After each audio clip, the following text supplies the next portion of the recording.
7:40 p.m. Eastern Time, June 21st, 2025. Over the pitch-black skies of Iran, a massive block of steel weighing 30,000 pounds is plunging downward at 700 miles per hour. In just 43 seconds, it will pierce through 200 feet of reinforced concrete and ancient granite, defensive layers once believed to be impenetrable. This is no meteor. It is the GBU-57 Massive Ordnance Penetrator MOP, the most powerful bunker-buster bomb the United States has ever built. Forged from tank-like alloy, it carries over 500 to 300 pounds of tritonal explosives primed to detonate deep inside the mountain and obliterate Iran's Fordo nuclear facility, the secret heart of its uranium enrichment program. Fordo lies buried beneath millions of years of granite, a place where conventional bombs are nothing more than children's fireworks. But tonight, it is set to be transformed into a crater, an underground parking lot carved out by American firepower. Why has such a devastating weapon appeared here? The answer lies in a meticulously orchestrated operation, timed down to the very second, a military campaign the world has not witnessed in more than 2 decades. 18 hours before the first bomb was dropped at Whiteman Air Force Base in Missouri, one of the most secretive bases in the United States, organized chaos unfolded. On the 400-foot runway, a massive ghost stood still, the B-2 Spirit 1 of only 19 still operational worldwide, each worth $2.1 billion, more expensive than gold by weight. Crew members and technicians rushed around the aircraft. 14 GBU-57s had been loaded into the rotating weapons bay. 180,000 pounds of JP-8 fuel, along with auxiliary tanks, were filled to the brim. The APQ-181 radar was switched to full stealth mode. Every sensor from infrared to electronic was calibrated to make the B-2 vanish from the sky like a phantom. At exactly 12:01 a.m. Eastern Time, June 21st, the first B-2 roared down the runway. Its 4 F1-18 engines thundered, producing 70 to 300 pounds of thrust, each yet still much quieter than conventional jet engines. With a takeoff weight of 336,500 pounds, the massive B-2 lifted gracefully off the runway and melted into the night. But not all of them were bound for Iran. A group of B-2s turned toward the Western Pacific, allowing Russian and Chinese satellites to register a false trail, convincing the world that the US was concentrating forces toward Guam. Meanwhile, the true strike package disappeared into the Atlantic sky, silent, traceless, like ghosts. The B-2 can fly 6,000 nautical miles on its internal fuel, but this mission stretched to 14,200 nautical miles. Without aerial refueling, the entire operation would fail. 4:00 a.m. over the mid-Atlantic. At an altitude above 30,000 feet, amid turbulence and darkness, the refueling began.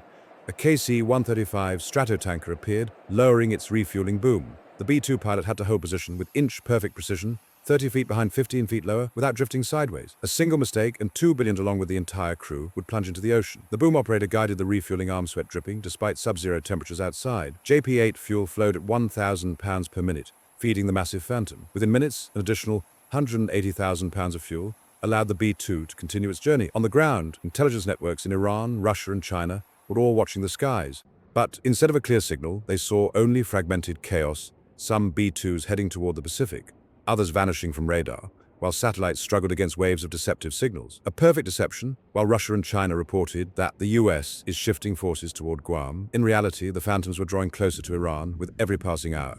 3:30 p.m. Eastern Time. After 15.5 hours of continuous flight and 3 mid-air refuelings, the B-2 formation approached Iraqi airspace. This was the point of no return. From here, everything had to be flawless, or the entire campaign would collapse. Suddenly, out of the empty sky, 4 F-22 Raptors appeared. With AN/APG-77 radar capable of scanning beyond 200 miles, they were both invisible and lethal. The lead pilot reported in clipped language, Disco 47, sweet picture clean, no factor. Translation: the skies ahead are clear, no threats. Each F-22 carried 6 AEM-120 AMRAAMs and 2 AEM-9 Sidewinders, ready to take down any Iranian pilot reckless enough to get airborne. Moments later, 8 F-35 Lightning IIs joined in. They were more than fighters, they were living electronic scanners, harvesting every Iranian radar signal and transmitting the data through Link 16 to the FA-18 Super Hornets trailing behind. Farther out, the USS Georgia, an Ohio-class nuclear submarine converted to an SSGN, was poised for battle. Instead of 24 nuclear missiles, it now carried 154 Tomahawk Block 5 cruise missiles, more firepower than an entire carrier strike group. Each missile cost $2 million, could fly some 500 miles, and delivered 1,000 pounds of explosives with inch-level accuracy. 5:00 p.m., Georgia opened fire. 30 Tomahawks launched from a depth of 60 feet. As the launch tubes erupted, each 3,000-pound missile burst from the sea at 50 feet per second, before its Williams F-107 turbofan kicked in, propelling it at 550 mph. just above the ground. The Tomahawks would reach their targets a full 30 minutes before the B-2s arrived. This was the opening salvo designed to cripple radars, disrupt Iran's air defenses, and plant a nightmare in the hearts of its defenders. Meanwhile, over the skies of Iraq, the F-22s and F-35s formed a shield. These stealth nights were not just escorts. They had turned the skies into a hunting ground, where any Iranian pilot would become prey before he even realized what was happening.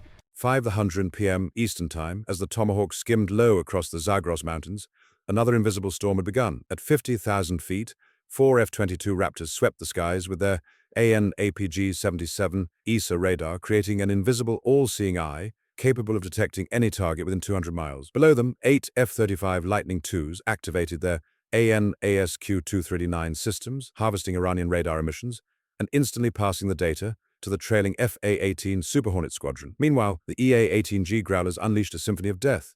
Each aircraft's 3 ALQ-99 pods emitted 30 kilowatts of jamming power, turning Iran's radar screens into a sea of false signals.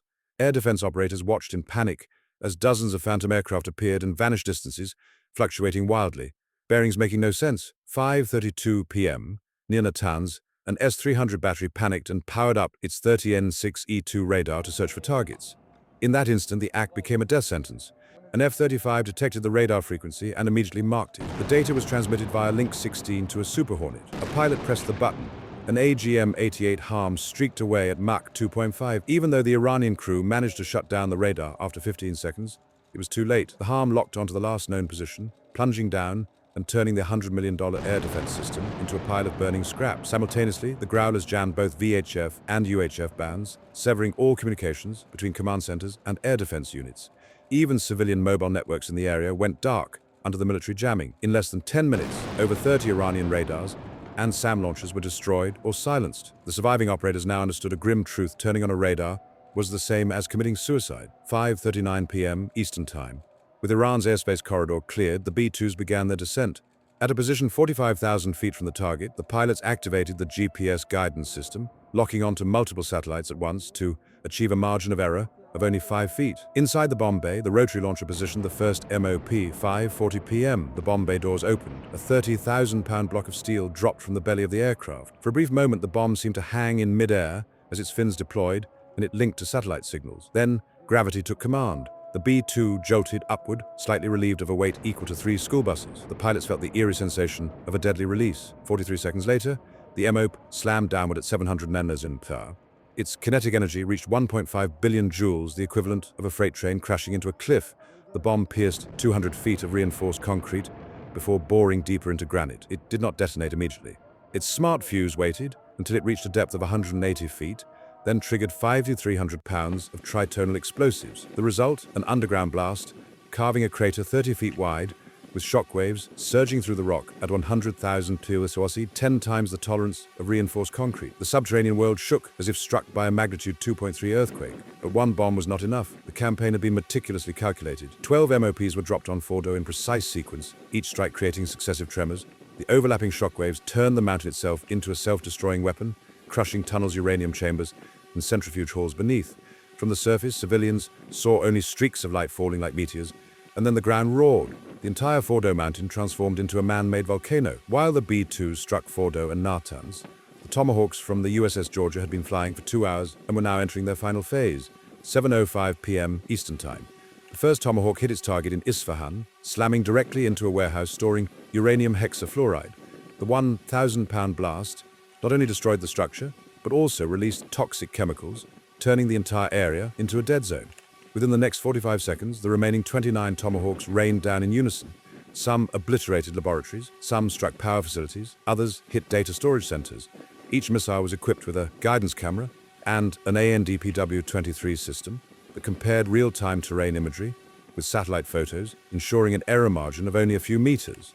At the same time, they transmitted images back to the command center via satellite, delivering battle damage assessments even as they flew. Iran's short-range Tor-M1 air defense systems scrambled to fire, but with a maximum range of only 12 kilometers, by the time their radars locked on the missiles were less than 49 seconds from impact. Under heavy jamming, most Tor-M1s failed to respond. A few managed to launch, but the Tomahawks skimmed the terrain at low altitude, weaving through the landscape, making interception nearly impossible.